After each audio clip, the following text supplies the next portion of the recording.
काम के घंटे और छुट्टियां ये बहुत इंपॉर्टेंट है। और इसमें मैं क्या एक सबसे बड़ा बेनिफिट है वो भी आपको बताने जा रहा हूं। काम के घंटे और छुट्टियां ध्यान से समझिएगा, इस स्लाइड को समझना बहुत जरूरी है। नया नियम के तहत क्या कहता है? नया नियम कहता है कि हफ्ता में 4 दिन काम और 3 दिन छुट्टी का विकल्प संभव है। अब यहां पे भी एक विकल्प संभव है कि आप हफ्ते में 7 दिन ना काम, 6 दिन ना काम करके 4 दिन काम करिए और 3 दिन संडे तो आपका राइट है, 2 दिन की छुट्टी और हो सकती है। कैसे? अब एक जो नियम बना दिया गया है कि आपको सप्ताह में मतलब एक हफ्ते में 48 घंटे काम करना अनिवार्य है। इससे ज्यादा अगर आप करते हैं तो उसका आपको बेनिफिट दिया जाएगा। क्या है?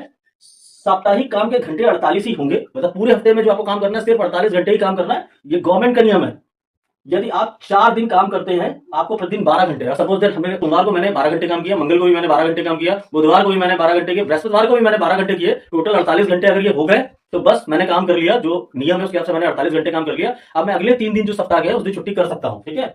अर्जित अवकाश पहले क्या था ना, इसमें आप 60 डेज तक ही लीव पे करा सकते थे, लेकिन अब ये बढ़ा के 300 दिन तक की बची हुई छुट्टियों को नकदी यानी इन कैश में बदल सकते हैं। ठीक है? ये भी एक चेंज है। दोबारा मैं इस पे आ जाता हूं। देखिए 48 घंटे वाला, इसमें मैं आपको एक टिप भी दे रहा हूं बहुत बढ़िया। 48 घंटे की ना, आज की डेट में हर कंपनी अपनी एक ऐप रखती है, चाहे वो कोई भी कंपनी हो। वो अपनी ऐप रखती है आपको ट्रैक करने के लिए कि आप कितने बजे लॉग इन करते हो, कितने बजे लॉग आउट करते हो, ऑफिस कितने बजे आते हो, उसका इन होता है, ऑफिस से जाते हो तो आउट होता है। चाहे वो सेल्स एम्प्लॉय हो तो मार्केट के लिए उसके लिए ऐप है, अगर वो ऑफिस वाला एम्प्लॉय है तो उसके लिए चेक इन चेकआउट है।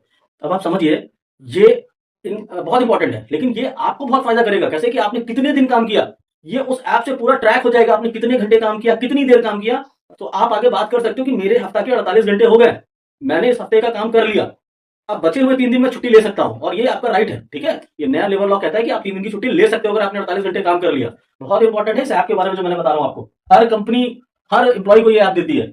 निष्कर्ष, लाभ और चुनौतियां क्या है समझते हैं। देखिए 3 लाभ है, 1 चुनौती है। 3 लाभ है, 1 चुनौती है। ये कर्मचारी है और ये एम्प्लॉयर यानी कि कंपनी है। ठीक है? क्या फायदा है? रिटायरमेंट फंड, पीएफ या ग्रेजुएटी में भारी बढ़ोतरी होगी। डी और संगठित कामगारों को सुरक्षा मिलेगी, दूसरा फायदा। तीसरा, महिलाओं के लिए समान अवसर है। ठीक है? महिलाओं के लिए समान अवसर है। अब चुनौती क्या है? मासिक टेक होम जो वेतन है ना आपका, ये कम हो सकता है। बहुत ज्यादा कम नहीं होगा, थोड़ा बहुत कम हो सकता है। कंपनियों के लिए जो 3 फायदे हैं क्या हो गए? अनुपालन में आसानी, लाइसेंस राज का अंत यानी कि सिंगल लाइसेंस, अब एक लाइसेंस कर दिया जाएगा जिसमें इनको सारी चीजें मिल जाएंगी। कर्मचारियों को काम पर रखने और हटाने में इनको लचीलापन मिलेगा कि पहले 100 एम्प्लॉय वाली कंपनी कर सकती थी, अब 300 एम्प्लॉय वाली कंपनी भी कर सकती है। अब इनके लिए चुनौती क्या है समझिए। पीएफ देनदारी बढ़ने से कंपनी की लागत बढ़ेगी। पहले ही पीएफ बच जाता था, आप पीएफ इनको बढ़ाना पड़ेगा। जब ये बढ़ाएंगे तो आपका जो भविष्य की जो आपकी पीएफ और ग्रेजुइटी है ना, ये इसका पैसा बढ़ेगा। तो ये इनके लिए चुनौती है और आपके लिए बेनिफिट है। ठीक है? तो दोस्तों, नए श्रम कानून 2025 पे अगर आपके कोई भी सवाल या कुछ भी सुझाव हो तो इस कमेंट्स बॉक्स में जरूर लिखिएगा, मैं उसका जवाब दूंगा आपको। अगर ये वीडियो पसंद आया तो लाइक करिए, सब्सक्राइब करिए, शेयर करना बिल्कुल मत भूलिएगा। मिलते हैं किसी और वीडियो में, तब तक के लिए नमस्कार।